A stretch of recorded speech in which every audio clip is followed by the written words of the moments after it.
Hi guys, today I will show you how to download and install Autodesk Sketchbook Pro for free. We need, step 1, follow the link in the description and download the installer.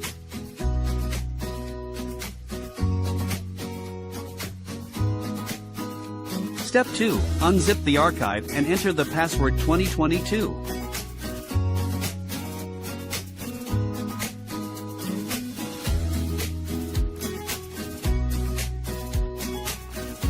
Run the installer and wait for the download to finish.